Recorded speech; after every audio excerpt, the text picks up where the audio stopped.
Oke, di sesi kedua ini kita akan lanjut bahas tentang perhitungan tonisitas. Perhitungan tonisitas ini kan erat ya kaitannya sama materi sediaan steril tadi. Nah, sebenarnya banyak sih metode buat hitung tonisitas. Kayak ada metode penurunan titik beku, ada metode ekuivalensi. Nah, kan sebenarnya banyak ya. Sekarang mari kita bahas satu persatu. Cara hitungnya tuh kayak gimana sih gitu ya. Nah,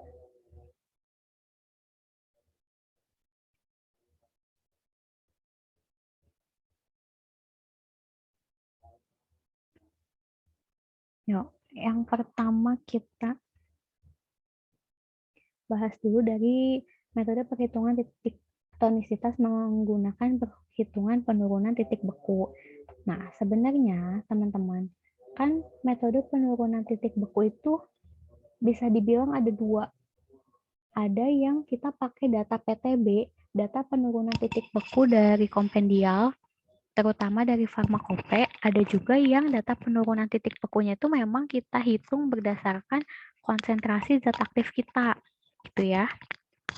Nah, sekarang kita lihat dulu nih cara ngitung tonisitas pakai metode penurunan titik beku yang kita hitung terhadap zatnya itu sendiri, gitu ya.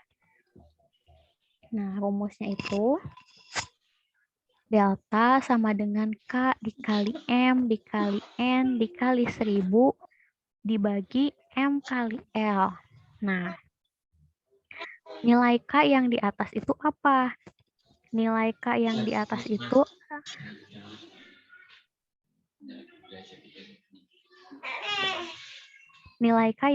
itu adalah nilai penurunan titik beku molar pelarut. Nah, kan pelarutnya itu air ya.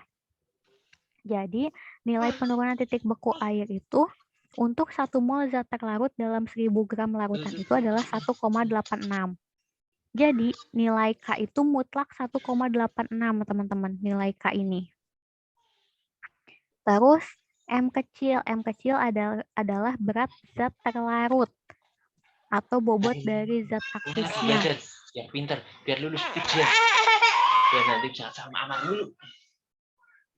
Terus,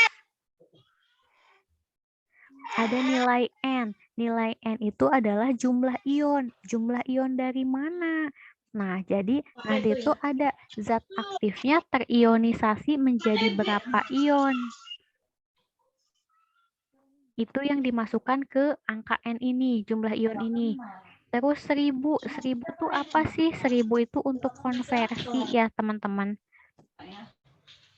Terus nilai M besar di bawah adalah nilai MR atau massa relatif dari zat terlarut atau dari zat aktifnya.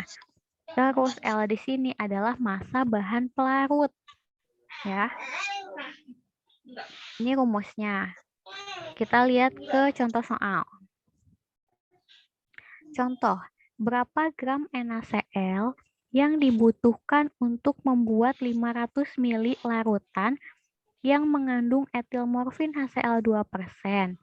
Jika diketahui MR-nya 386, terdisosiasi menjadi 2 ion, terus nilai penurunan titik beku darahnya 0,52 dan titik beku molar pelarutnya 1,86. Nah, berarti kita cari dulu kan nilai penurunan titik beku. Nah, kita cari dulu nih delta ini. Jadi, turunnya titik beku larutan terhadap pelarut murninya berapa?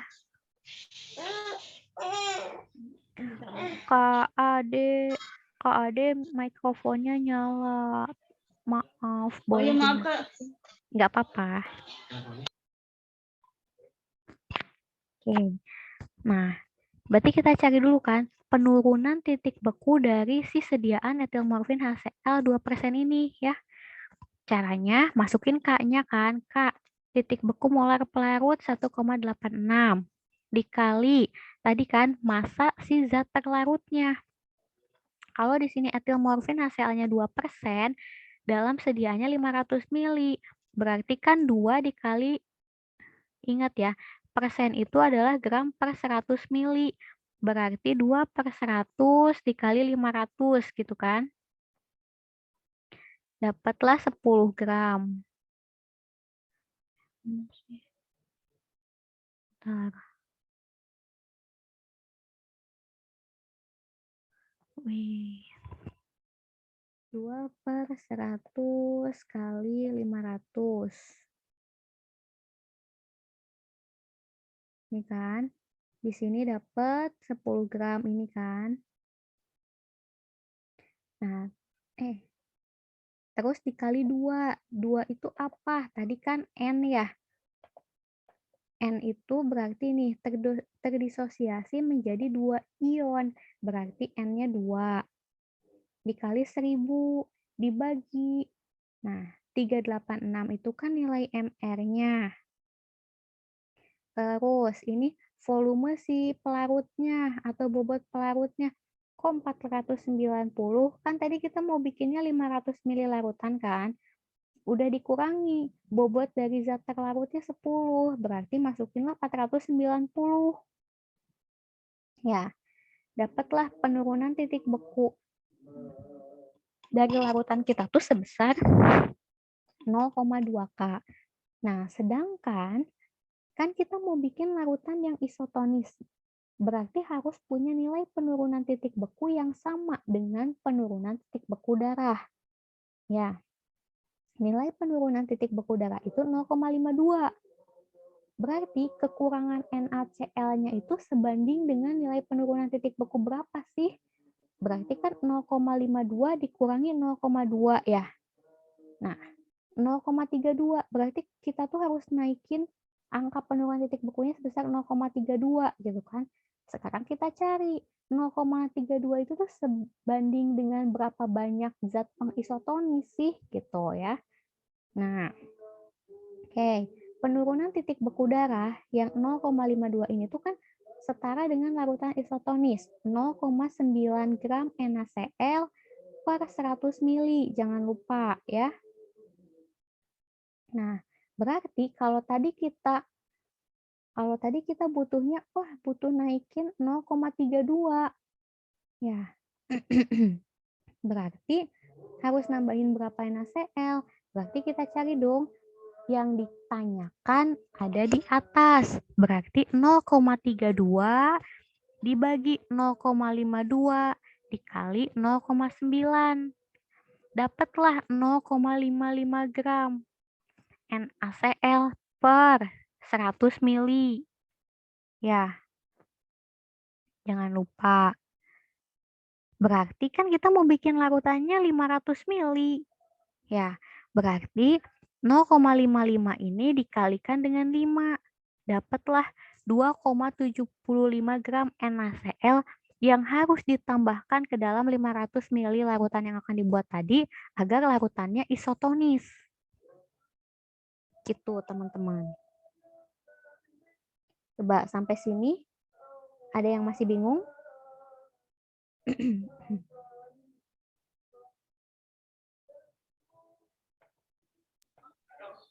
Masih bingung, Kak, kalau hitung-hitungan.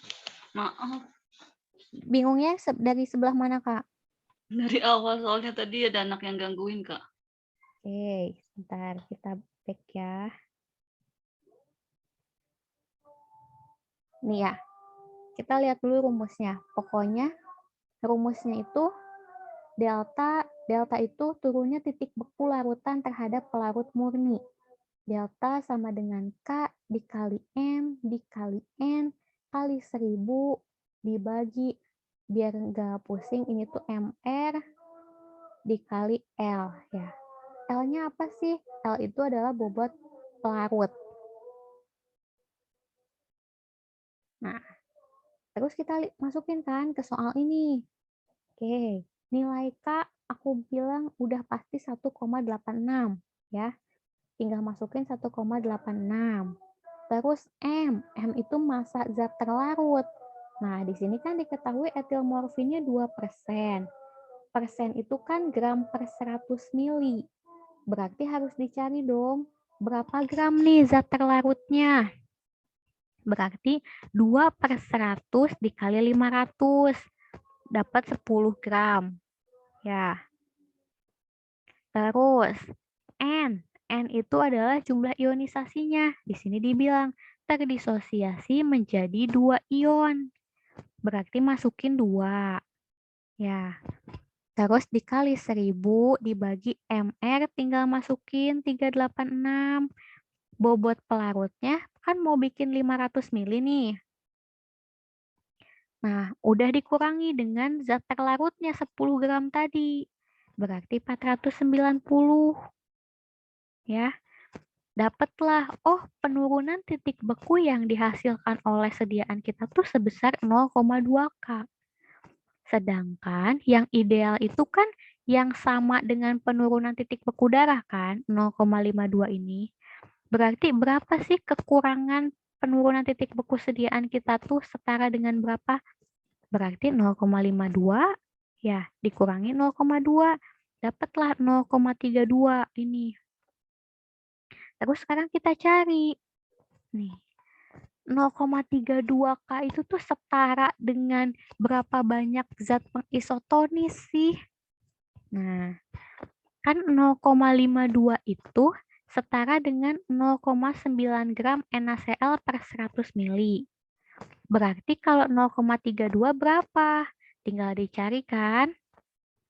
Ingat, kalau kita mau kali silang atau mau cari perbandingan, tinggal yang ditanyakan simpen di atas. Berarti kan kita mau taunya yang 0,32 kan? Berarti 0,32 dibagi 0,52 dikali 0,9. Dapatlah 0,55. Tapi jangan lupa, itu tuh untuk 100 mili. Kan 0,9% NaCl, 0,9 gram dalam 100 mili. Kalau kita mau bikin 500 mili, berarti butuh berapa? Berarti kan 5 dikali 0,55 ya. Atau cara panjangnya berarti 500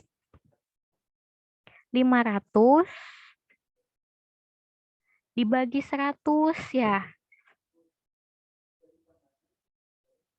Dibagi 100 dikali, ya ampun.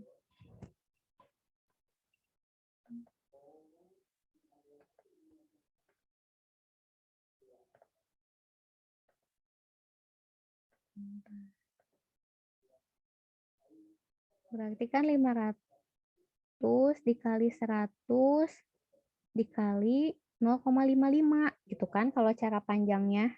Dapatlah 2,75 gram NaCl yang harus ditambahkan untuk membuat larutan tersebut menjadi isotonis gitu.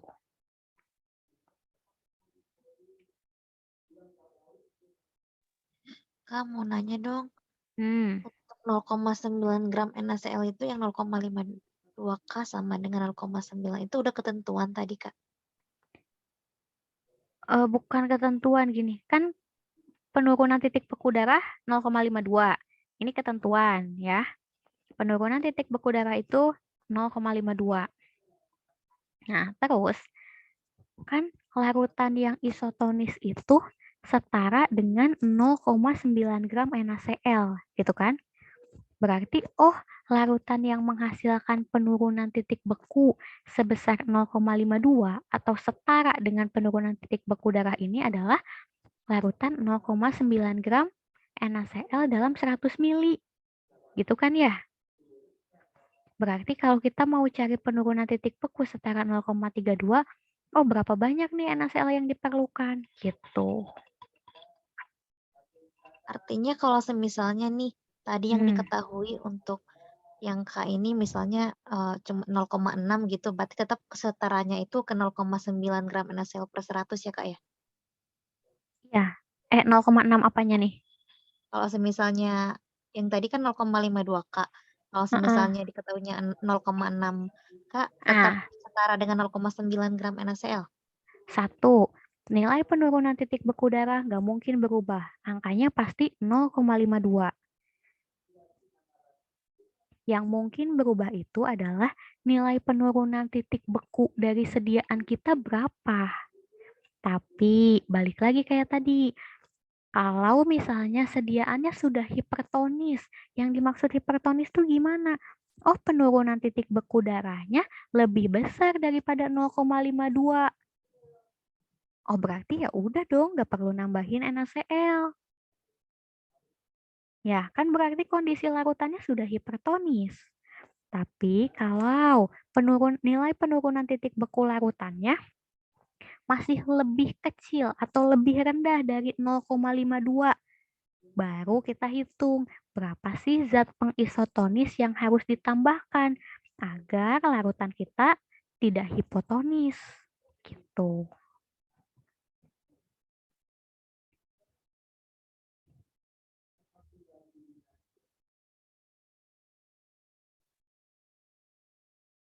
Gimana? Ada yang masih bingung?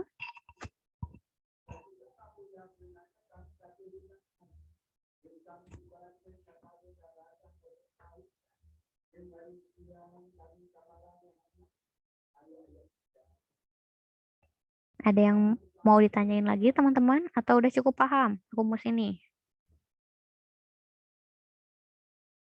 Kak, mau nanya dong, itu perhitungannya kan delta sama dengan 1,86 dikali 10 kali 2. Itu 10 itu dari mana ya, Kak Dela? Ini, Kak. Kan tadi M. Ya, M itu adalah berat zat terlarut. Nah, berat zat terlarutnya dicari berarti kan. Nih, mengandung etil morfin HCl 2%. Nah, berarti kan harus kita cari ya. 2% itu berapa ya caranya? Kan persen tanpa keterangan itu udah pasti gram per 100 mili. Nah, berarti tinggal kita cari 2 per 100, berarti kan 2 gram per 100 mili dikali 500. Kok dikali 500? Kan kita mau bikinnya 500 mili. Nah, dapatlah 10 kan? Gitu. Masukinlah ke sini ke massa zat terlarutnya. Gitu, Kak. Makasih, Kak. Udah jelas, Kak. Oke.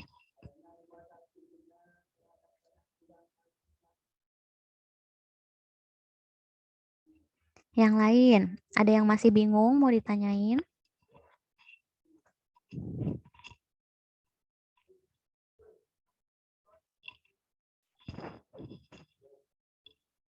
Nggak ada?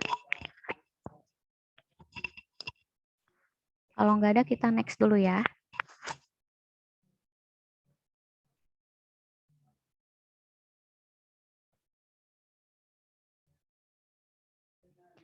Nah, kalau tadi nilai penurunan titik bekunya beneran kita hitung nih, oh sediaan kita tuh menghasilkan berapa sih penurunan titik bekunya?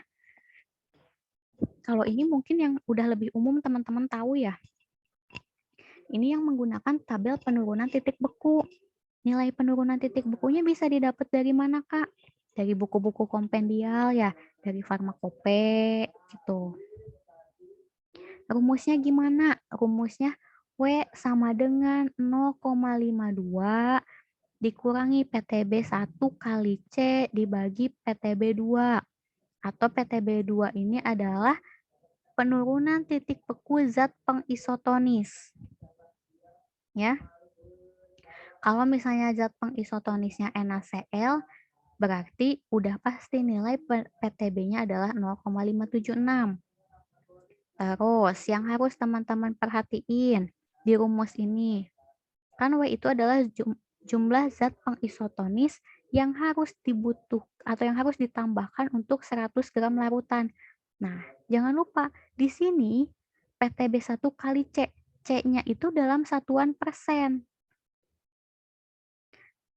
Persen itu gram dalam 100 mili. Jadi, kalau nemu soal satuannya bukan dalam persen, berarti harus dicari dulu dalam persennya berapa. Itu ya. Terus misal, Kak, zat aktifnya bukan cuman 1, misalnya ada 2, gimana tuh? Ya berarti nantinya kayak gini. Ini kan kita kerjain gini, tambah. Jadi ini ada dalam kurung yang gede lagi. Nah, PTB 1 kali C ditambah dalam kurung, berarti PTB 2 gitu. PTB zat kedua dikali C-nya juga dikali konsentrasinya berapa.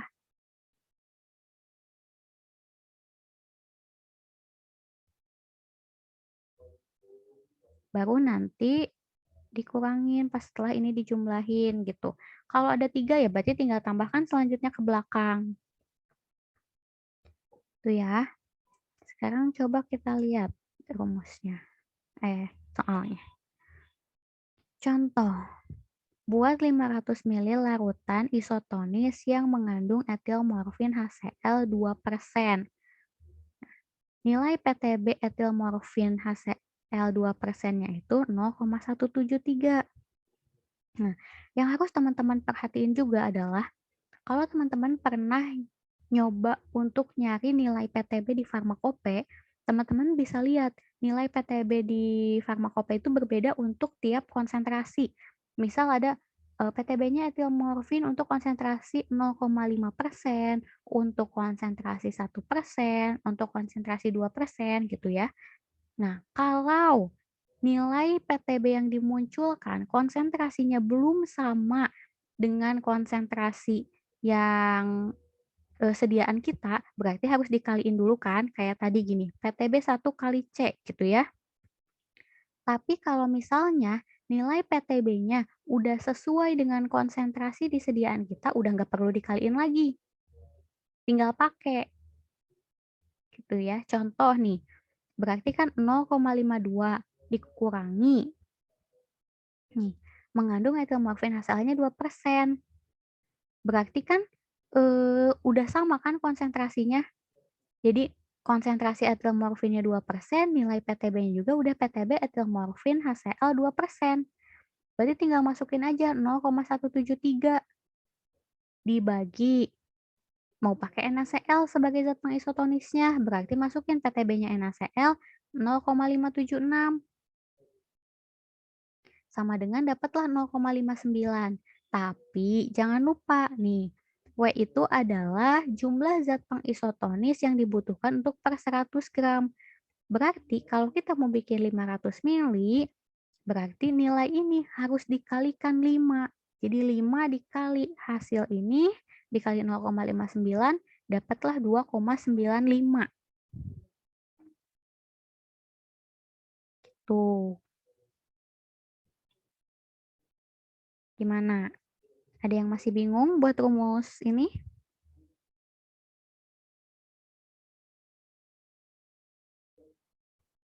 Paham ya?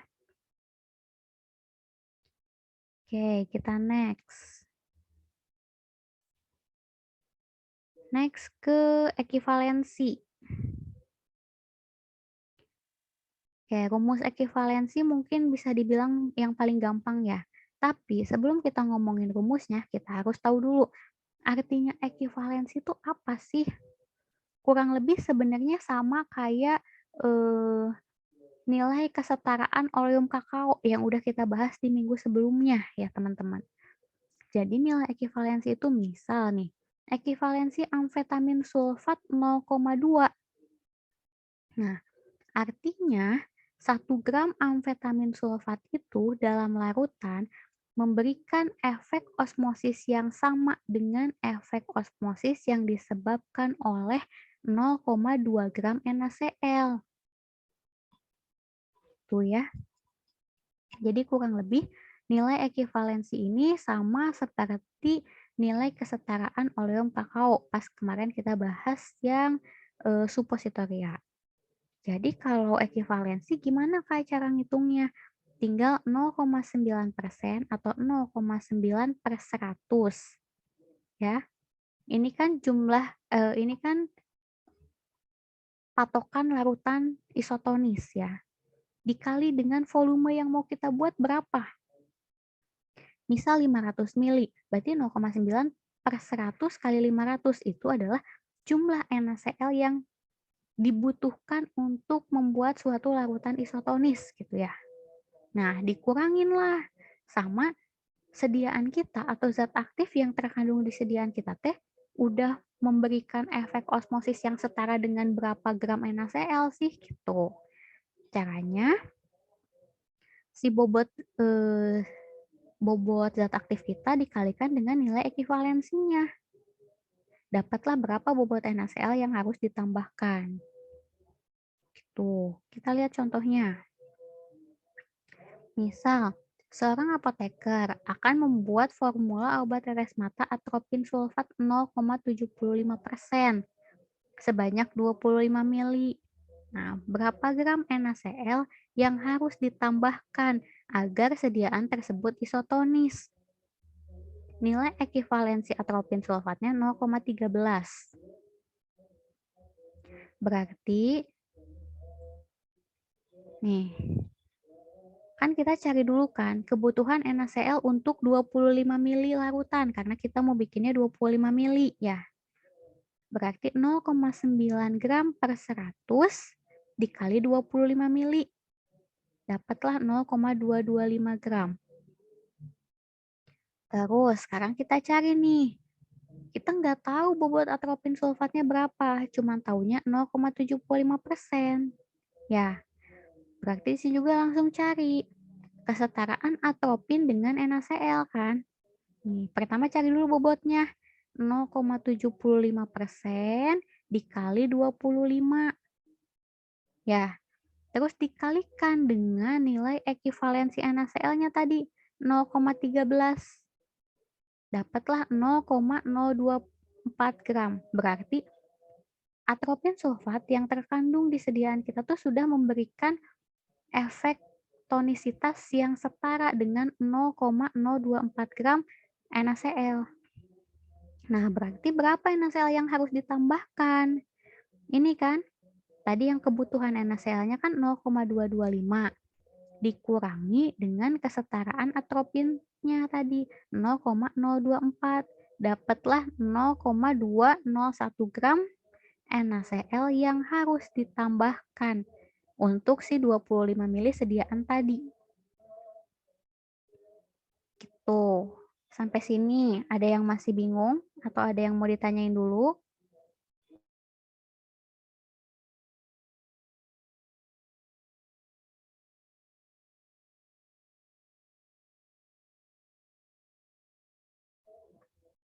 Cukup paham? Kalau udah paham, kita next untuk lihat rumus selanjutnya. Nah, rumus selanjutnya itu adalah rumus volume isotonis.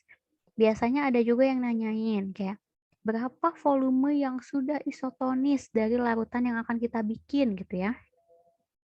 Rumusnya gimana? Nah, rumusnya, volume larutan obat yang sudah isotonis itu sama dengan, pertama sama kayak tadi, bobot zat aktifnya dikalikan dengan nilai ekuivalensi NaCl dulu. Baru dikalikan dengan, nah ini udah mutlak nih angkanya, 111,1 mili. Ini tuh angka apa? Volume larutan isotonis yang mengandung 1 gram NaCl. Tadi kan kita udah cari ya kesetaraan zat aktif kita terhadap NaCl. Udah dikalikan ekuivalensinya. Sekarang kita kali ini. 1 gram NaCl tuh menghasilkan berapa mili larutan yang isotonis sih? Nah, faktornya itu 111,1. Jadi tinggal kita kaliin, tinggal kita masukin ke sini. Contoh. Berapa gram kalau ini kan nanya ini berapa gram NaCl yang harus ditambahkan ya. Sekarang kita carinya sampai berapalah volume yang sudah isotonis ya. Jadi misal kita mau bikin 500 ml larutan mengandung 2% etilmorfin yang isotonis, diketahui nilai etilmorfinnya itu 0,15. Berarti berapa volume yang sudah isotonis gitu kan? Berarti 10. 10 dari mana? Dari nilai M-nya tadi. Kan 2% dikali 500. Ya. 2/100 dikali 500 dapat 10 gram. Dikali nilai ekivalensinya 0,15. Dikali 0,15 dikali tadi faktornya 111,1. Berarti dapatlah 166,7 mili volume larutan yang sudah isotonis. Nah, kalau dilanjutin, kita kan mau bikinnya 500 mili. Oh, berarti sisanya belum isotonis dong, gitu ya. Berapa nih yang belum isotonis, gitu kan? Nih, berarti 500 mili dikurangi 166,7. Ya, dikurangi dengan volume yang sudah isotonis. Dapatlah 333,3 mili. 333,3 mili ini setara berapa gram NaCl? Berarti tinggal 333,3 dibagi 100 kali 0,9. Dapatlah 2,99 gram NaCl. Gitu.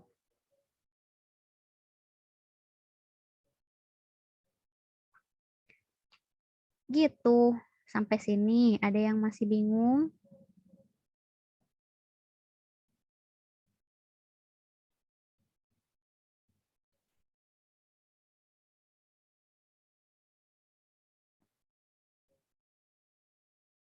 Nggak ada? Aman? Kalau nggak ada, kita next ke latihan soal.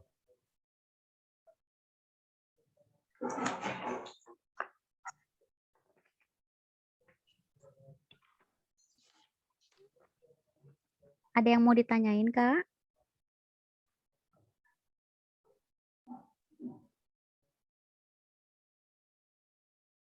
Oke, teman-teman. Sebelum ke latihan soal, aku jelasin sedikit dulu kayak, kan pasti banyak pertanyaan, Kak, kapan harus pakai rumus PTB yang kita hitung sendiri, kapan kita pakai rumus yang PTB-nya dapat dari tabel, kapan kita pakai rumus ekivalensi, kapan gitu. Jawabannya sebenarnya sesimpel tergantung yang diketahui di soalnya apa. Misal, di soal udah diketahui nih, oh nilai PTB dari zat aktifnya sekian, berarti ya udah kita nggak perlu riweh-riweh ngitung pakai cara yang kita cari sendiri PTB-nya berapa kan, langsung aja pakai rumus yang W sama dengan 0,52 dikurangi PTB 1 kali C dibagi sama PTB 2 atau PTB-nya zat pengisotonis gitu kan. Misal, oh di soalnya diketahui nilai ekivalensinya Kak, berarti pakai rumus ekivalensi. Atau misal, Kak di soalnya diketahui nilai PTB-nya, tapi diketahui juga nilai ekivalensinya. Harus pakai rumus mana? Bebas. Teman-teman lebih pahamnya ngitung pakai cara PTB atau pakai ekivalensi. Hasilnya pasti sama. Tergantung teman-teman lebih pahamnya yang mana. Yang lebih memudahkan teman-teman. Pakailah rumus itu. Tuh. Gimana? Ada yang mau ditanyain dulu?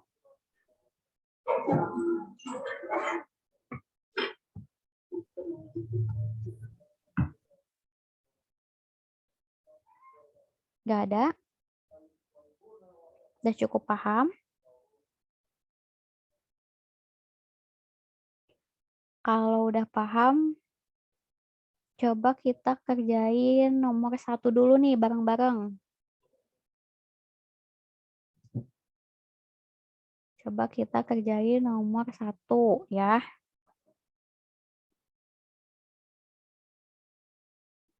Nih, soalnya efedrin HCl 0,5 ya kan?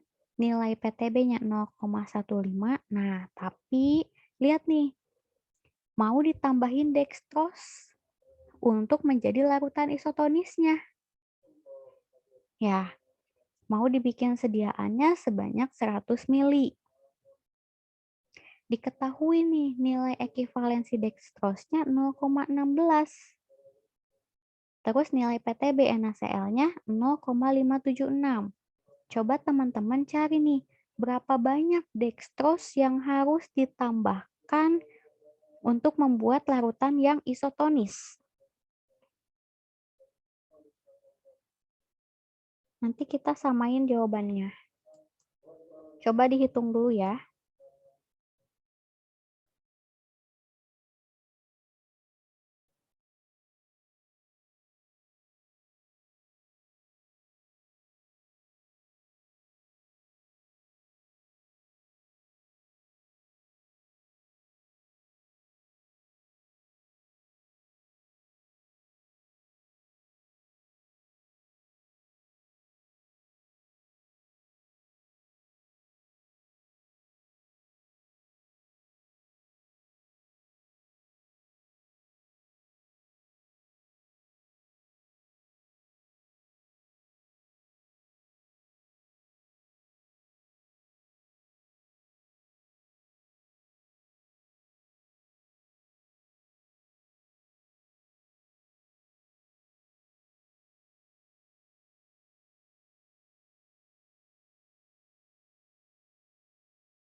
Ada yang udah nemu jawabannya, teman-teman?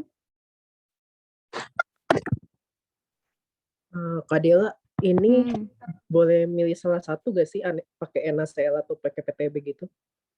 Yang nomor 1. Nomor 1 pasti dihitung dulu pakai rumus PTB, Kak. Kan kalau pakai rumus PTB berarti hasilnya 0,759 bukan sih Kak per 100 mili? Betul. Nah, tapi itu kan NaCl kan? Nah, sedangkan di sini kita maunya pakai dextrose nih sebagai zat pengisotonisnya.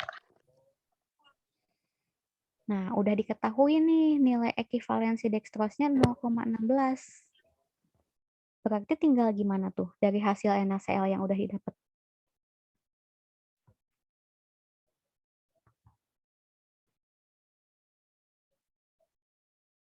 Ingat, nilai ekivalensi itu artinya berarti 1 gram dextrose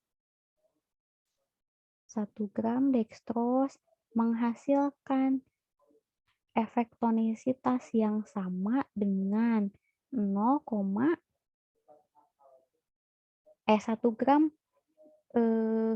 Iya benar, 1 gram dextrose menghasilkan efek ekuivalensi yang setara dengan 0,16 gram NaCl. Tuh kan?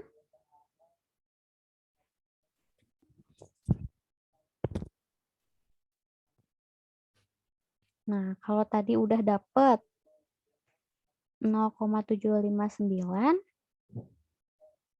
berarti tinggal dicari aja kan yang ditanyakan ada di atas. Tinggal 0,759 dibagi 0,16. Ya,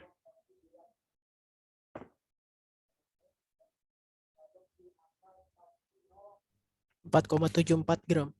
ya, berarti 4,74 gram dextrose yang harus ditambahkan untuk membuat 100 ml larutan yang isotonis.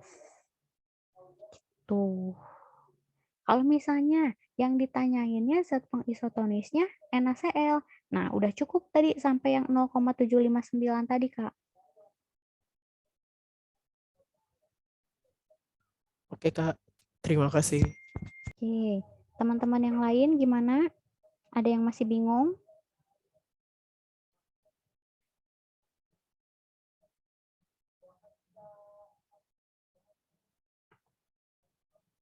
Hmm.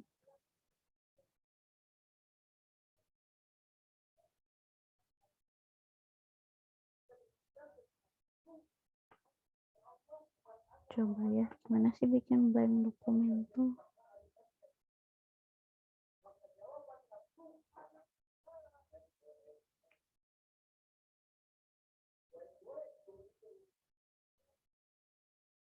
Gini ya, kan tadi kita mau cari dulu pakai rumus W ya. Kok nggak bisa ya?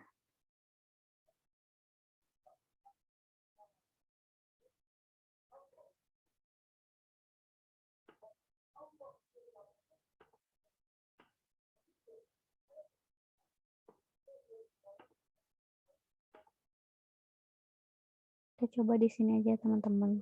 Pertama, cari dulu kan pakai rumus W ya kan?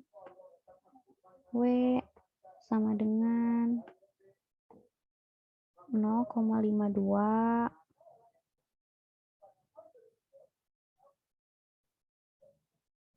dikurangi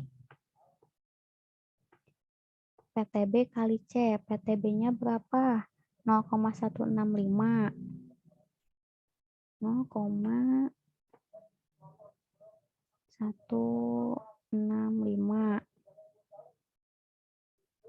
dikali C. Ingat, konsentrasinya harus dalam persen. Persen itu gram per 100 mili. Ini kan udah ya 0,5 gram, mau bikinnya 100 mili. Berarti udah bisa langsung dipakai ya, nggak perlu dikonversi dulu. Langsung masukin 0,5. Nih kan, dibagi PTB NaCl 0,576.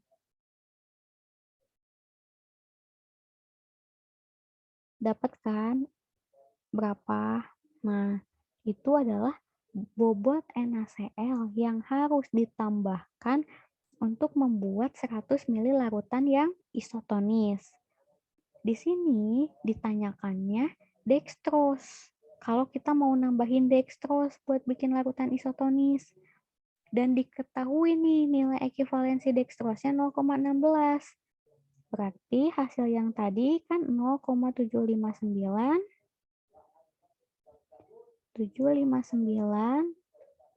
tinggal dibagi 0,16. Ya. Ini hasilnya adalah berapa gram dextrose yang harus ditambahkan. Gitu. Gimana? Paham? Atau masih ada yang bingung?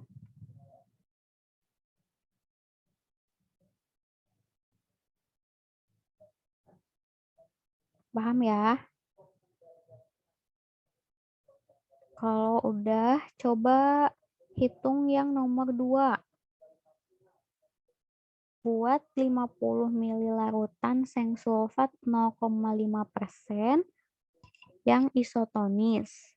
Diketahui nilai PTB seng sulfatnya 0,85, nilai ekivalensi seng sulfatnya 0,15.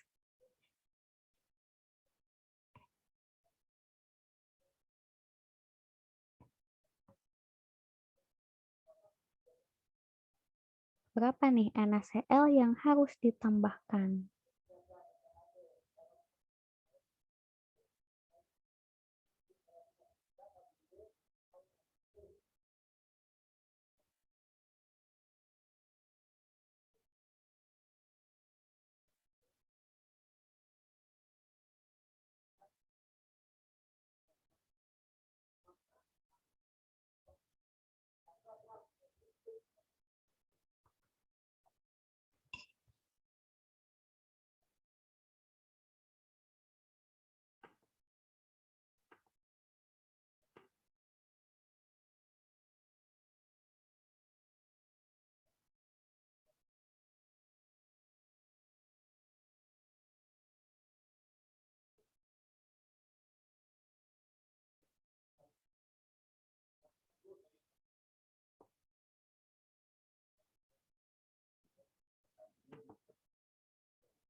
Ada yang udah dapat, guys?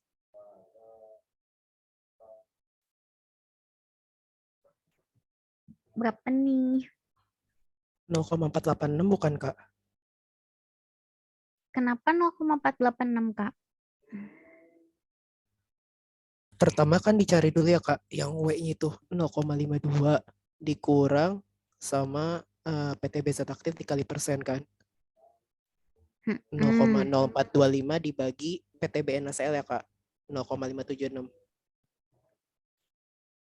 Kok 0,425 sih, Kak? Aku yang salah apa? Kan 0,52 dikurangi dalam kurung berarti 0,085 kali 0,5 kan?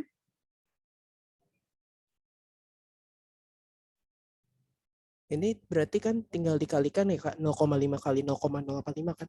Mm-mm.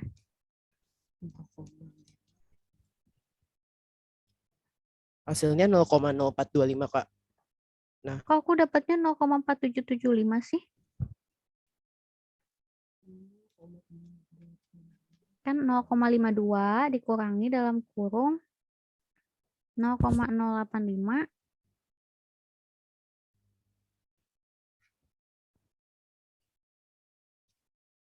kali 0,5. 0,4775 enggak sih, Kak? Ya, 0,4775 dibagi lagi gak, Kak, sama PTB Ya. NaCl-nya? Betul. Dibagi 0,576. 0,828 kan, Kak, per 100 mili. Betul. Ini mau bikin 50 mili. Tinggal bagi 2 Nah, berarti kan? iya, 50 per 100 kali 0,828 kan, Kak? Jadi 0,414. Ya, betul.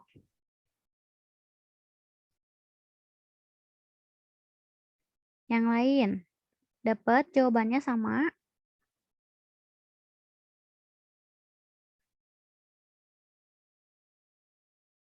Kemana nih suaranya, guys? Kok pada hilang?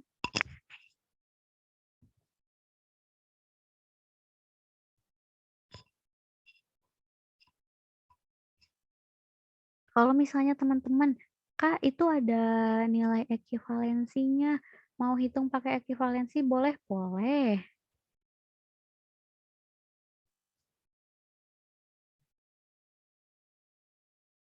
Gimana teman-teman pahamnya lebih pakai cara yang mana aja?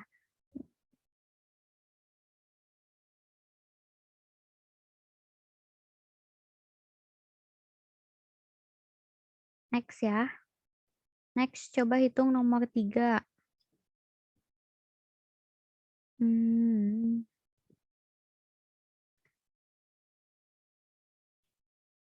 Kak Hartanti deh, Kak.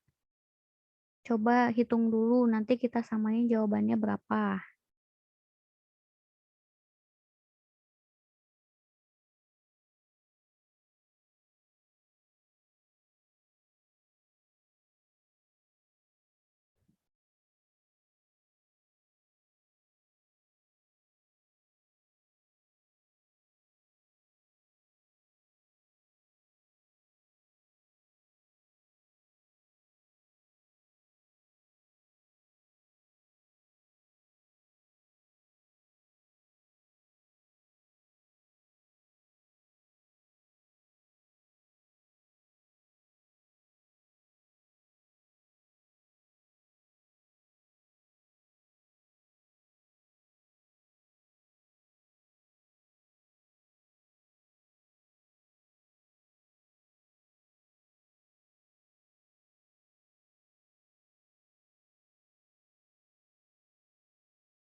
Gimana, udah nemu Kak Hartanti jawabannya?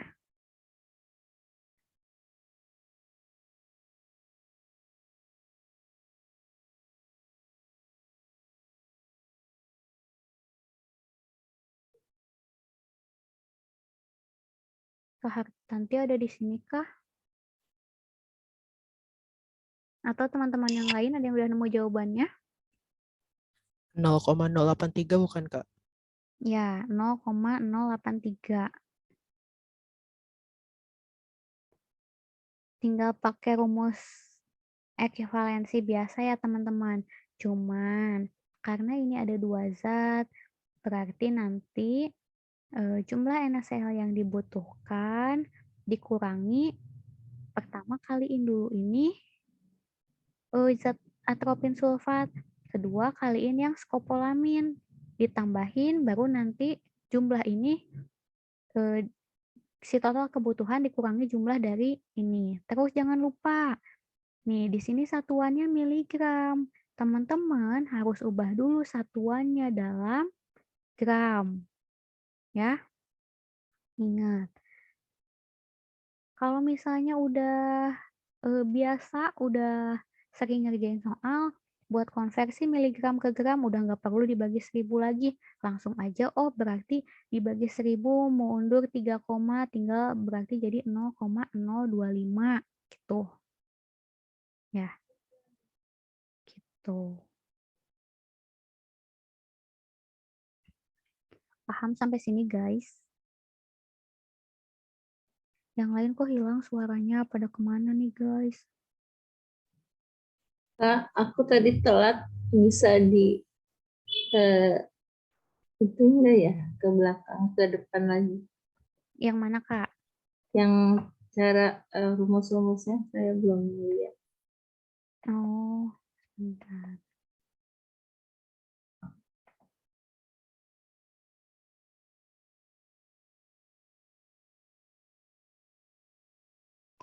Rumus-rumusnya.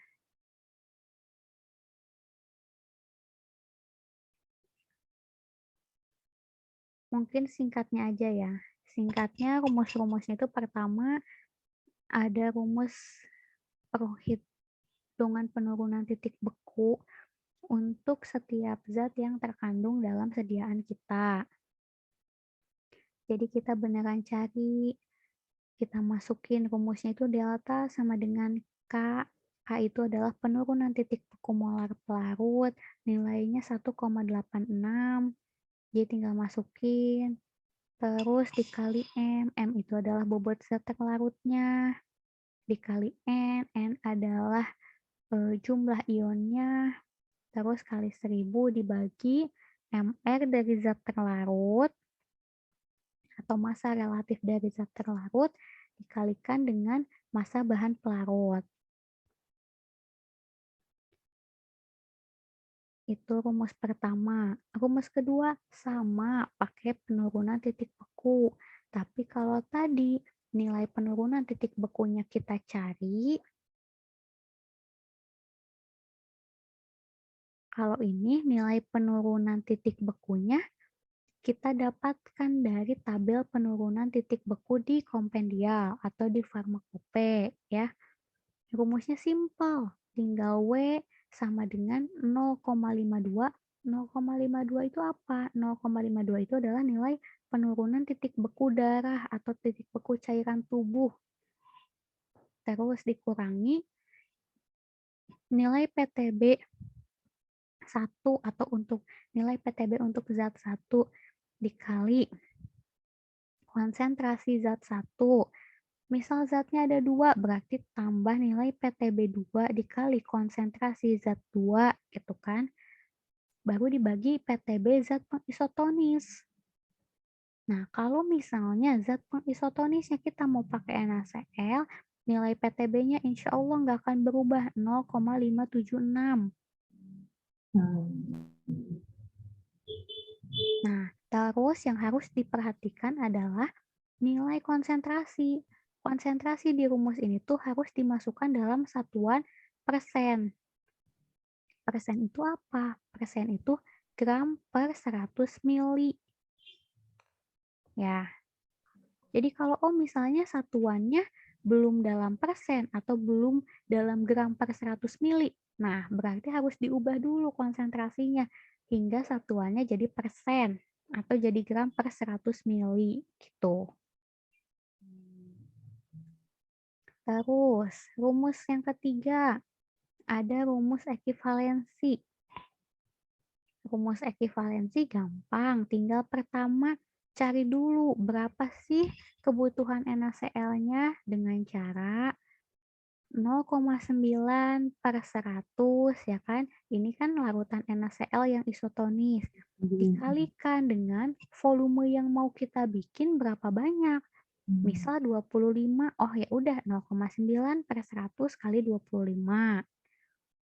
Lalu dikurangi dengan ekivalensi dari zat kita terhadap NaCl. Caranya, ekivalensi zatnya, nilai ekivalensinya misal 0,2 dikalikan dengan massa zatnya berapa.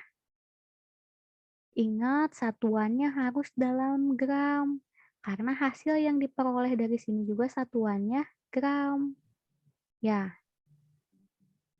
kalau misalnya ada yang satuannya bukan gram, konversi dulu. Ya. Terus, rumus yang selanjutnya adalah rumus untuk mencari volume yang isotonis. Caranya, volume yang isotonis sama dengan massa obat dalam larutan yang akan dibuat dikali dengan nilai ekivalensinya, terus dikalikan dengan volume larutan isotonis kalau mengandung 1 gram NaCl.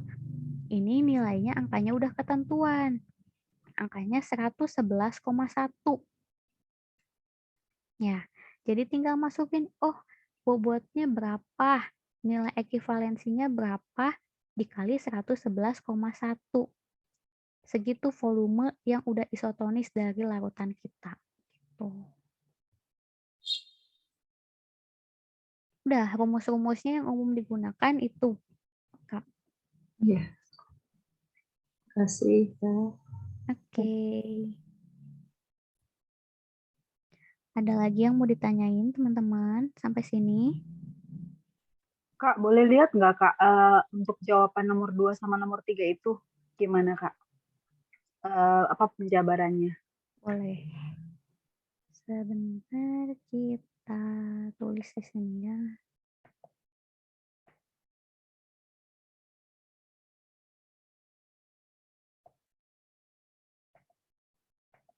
Misal, kita cari nomor 2 jawabannya. Kalau misalnya kita mau pakai rumus PTB ya. Berarti kan W sama dengan 0,52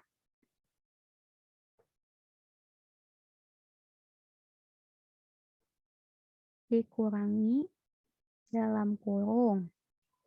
PTB-nya berapa? 0,085 ya. Berarti 0,085 dikali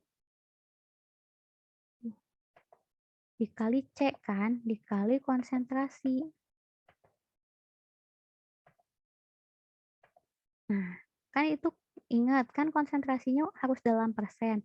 Tapi ini udah dalam persen, berarti tinggal masukin aja kan. 0,5 berarti. Duh.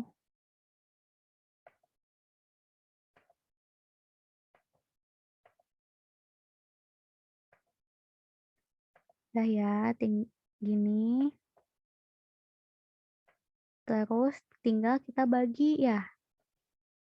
Bagi PTB-nya NaCl tadi berapa?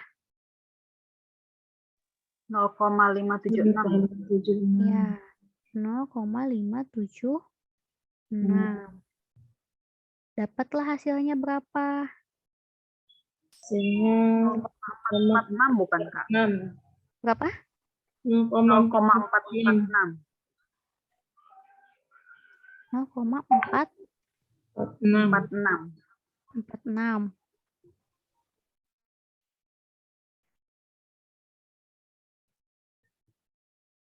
Nah, tadi hasilnya 446 Kak.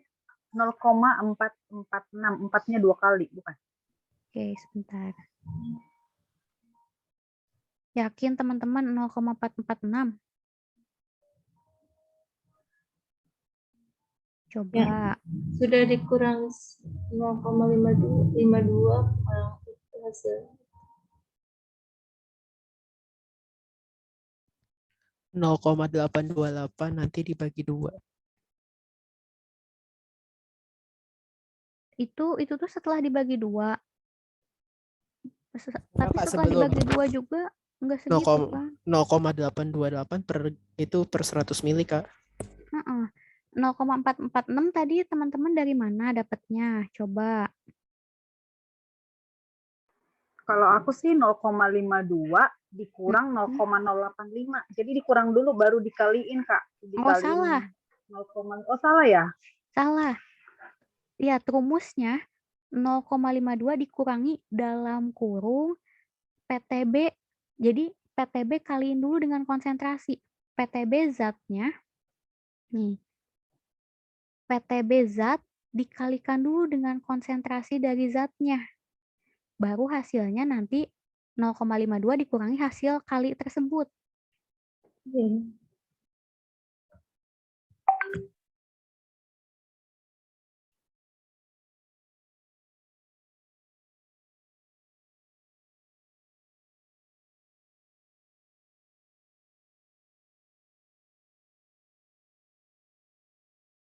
Jadi teman-teman cari dulu 0,085 kali 0,5 berapa?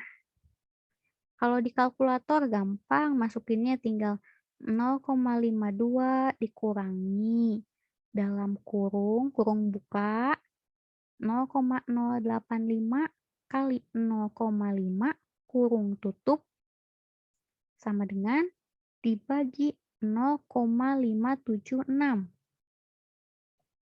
Tuh, coba dapat nggak hasilnya?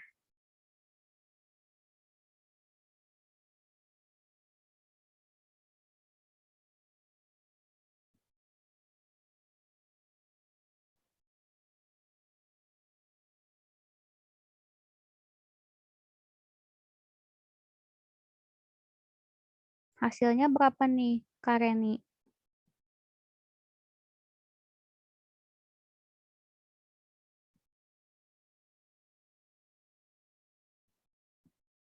Hasilnya 0,828 bukan?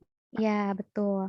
0,828. Tapi ingat, 0,828 ini untuk 100 mili. Ya, kenapa Kak 100 mili? Kan tadi kita pakai konsentrasinya persen. Persen itu gram per 100 mili. Berarti kalau mau cari buat 50 mili, karena di sini soalnya 50 mili, tinggal bagi 2 kan? Atau cara panjangnya berarti harusnya 50 per 100 ya. Per 100 dikali hasil yang tadi 0,828.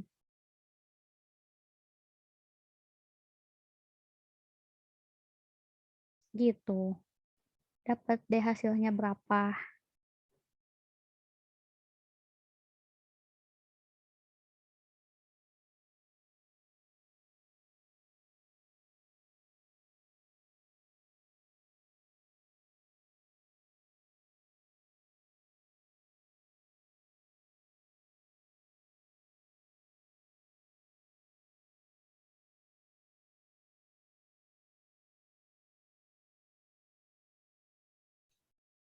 Gimana Kak Reni? Udah jelas Kak, ya hasilnya 0,414. Oke, yang lain udah paham? Makasih, Kak. Ya, sama-sama. Yang lain udah paham? Atau ada yang masih belum nemu jawabannya?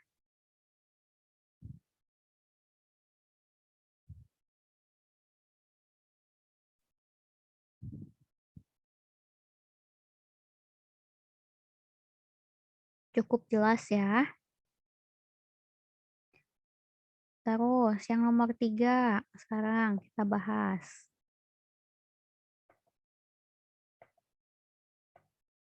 Sebenarnya soalnya nggak akan jauh-jauh dari kayak gitu sih teman-teman. Cuman mungkin nanti yang akan bikin lebih ribetnya itu di satuan ya. Kayak, oh volume yang dibikinnya berapa. Terus misalnya, oh satuannya nggak dalam gram, dalam miligram. Yang bikin teman-teman jadi harus konversi dulu. Paling gitu aja di otak-atiknya. Nih, nomor 3. Rumus ekivalensi ya. Pertama, berarti ini kan yang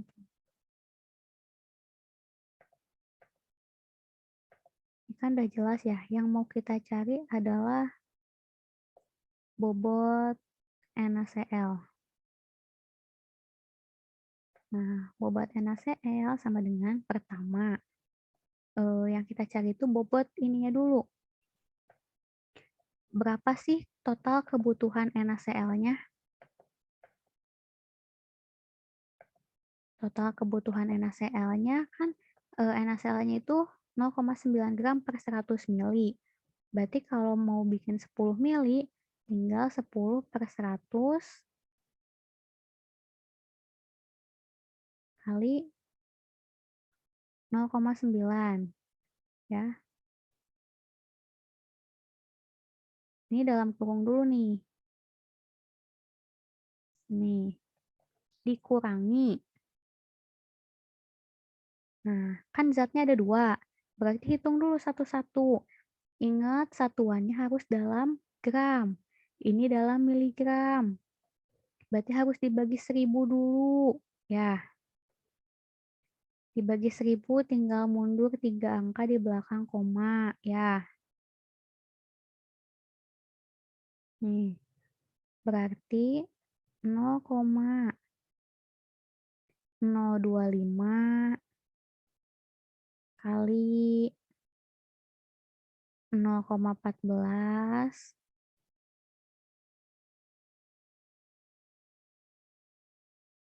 ditambah. Kaliin lagi zat yang kedua. 0,025 kali 0,13. Nah, terus jumlahin, baru nanti total kebutuhan ini dikurangi dari jumlah ini. Dapatlah berapa NaCl yang harus ditambahkannya.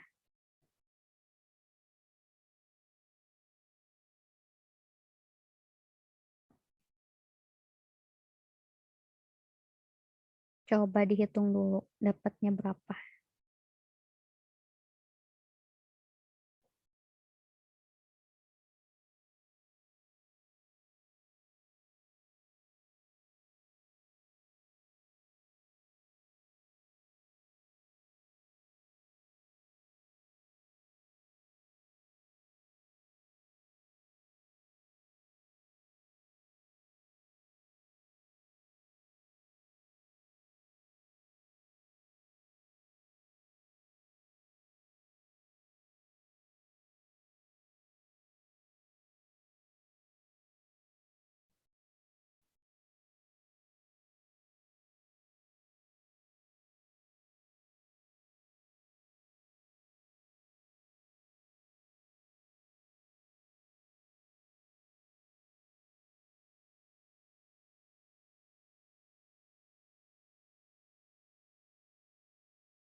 Udah ketemu jawabannya?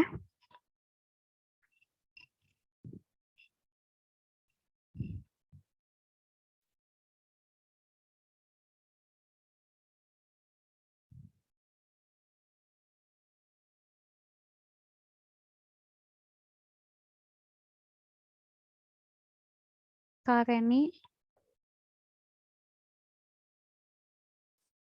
sudah ketemu jawabannya kah?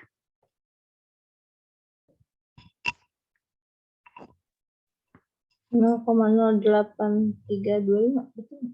Ya, betul. 0,08325. Gitu.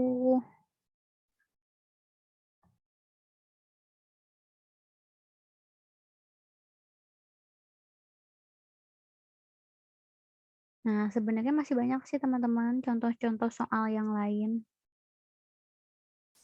Ini nomor 4 misalnya dihitungnya nih. Ketika di soalnya, oh ada diketahui nih nilai penurunan titik beku molar pelarutnya berapa, MR-nya berapa. Udah jelas dong, kita akan pakai rumus yang pertama ya.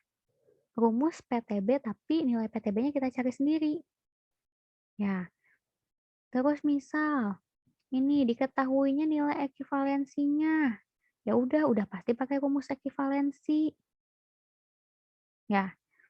Ini diketahuinya nilai PTB-nya. Berarti udah pasti pakai rumus PTB. Ya. Kebanyakan kan kadang suka bingung kayak kapan sih harus pakai rumus PTB, kapan harus pakai rumus ekivalensi. Tergantung aja yang diketahuinya apa gitu loh. Yang diketahuinya nilai PTB berarti cari pakai nilai PTB. Yang diketahuinya nilai ekuivalensi berarti cari pakai rumus ekuivalensi gitu. Rumusnya itu aja, tinggal gonta-ganti angkanya doang sama kalau ada konversi dari miligram ke gram, jangan lupa dikonversi dulu gitu. Konsentrasinya belum dalam persen. Hitung dulu kalau dalam persen berapa. Misal contoh ini, mau ngitung pakai rumus ekuivalensi. Nih, konsentrasinya diketahui 25 mg per mili. Berarti mau bikinnya 25 mili, berarti kan tinggal 25 mg kali 25 bagi 1000 gitu ya. Untuk tahu nih bobot zatnya berapa. Karena bobotnya harus dalam gram. Gitu. Mau pakai rumus PTB, konsentrasinya dalam ppm. Berarti tinggal 30 dibagi 10.000 ya. Konversi dari ppm, ini mah bukan ppm deh. Berarti ini mah tinggal dikonversi aja. Itu 30 mg per 100 mili. Kalau per mili, kalau misalnya persen kan gram per 100 mili. Berarti kali 100. 3.000 dibagi 1.000, 3% berarti konsentrasinya. Nah, paling gitu aja sih yang di otak-atiknya di konsentrasi gitu. Sisanya selebihnya masukin rumus, tinggal masukin rumus setelah angka-angkanya atau komponen di rumusnya udah diketahui semua. Gitu.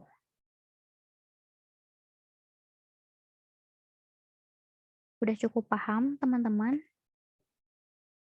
Kalau misalnya udah cukup paham, nanti aku share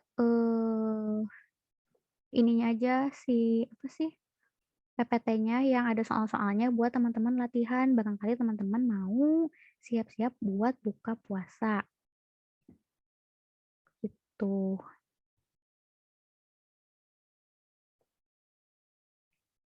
Rumusnya nggak akan jauh-jauh dari situ, pasti dari pakai rumus ekuivalensi, rumus PTB, kayak gitu-gitu aja. Ingat pokoknya practice make perfect. Ya, harus sering latihan ngerjain soal kalau pengen makin lancar ngerjain soalnya.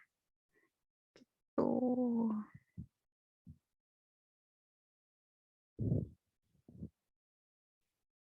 Gimana? Mau dilanjutin bahas hitungannya atau mau aku share aja PPT-nya buat teman-teman latihan ngerjain soalnya? Soalnya sepertinya udah pada hilang nih. Share aja nanti hasilnya hasilnya nanti dikoreksi. Minggu depan dikoreksi. Boleh. Soalnya kayaknya udah pada hilang-hilang nih. Kayaknya udah pada Iya, tinggal 9 orang. Iya, kayaknya udah pada mau siap-siap buka puasa nih. Iya, Kak. Boleh Kak latihan sendiri aja Kak nanti hari Minggu kita ini. Nanti saya jawabannya jadi Kakak koreksi gitu. Ya, oke. Aku share PPT-nya ya, soal-soalnya. Tapi jangan lupa dikerjain ya. Iya, Kak. Baik, Kak. Oke. Kalau gitu berarti pertemuan keduanya kita akhiri. Nanti kalau kan recordnya itu biasanya sama tim manajemen PU tuh diupload ke YouTube. Nanti kalau udah ada link YouTube yang bisa aku share ke teman-teman, pasti aku share di grup. Paling gitu aja ya. Iya, Tapi jangan lupa dikerjain aja latihan soalnya. Oke. Makasih Kita semuanya. ada podcast nggak, Kak? Podcastnya tetap ada nggak, Kak? Nggak usah. Langsung isi absen aja sama nanti ngerjain latihan soal aja ya. Baik, Kak. Makasih, Kak Dela. Oke, makasih semuanya. Selamat sore. Terima kasih Kak. Waalaikumsalam. Makasih, Kak. kasih.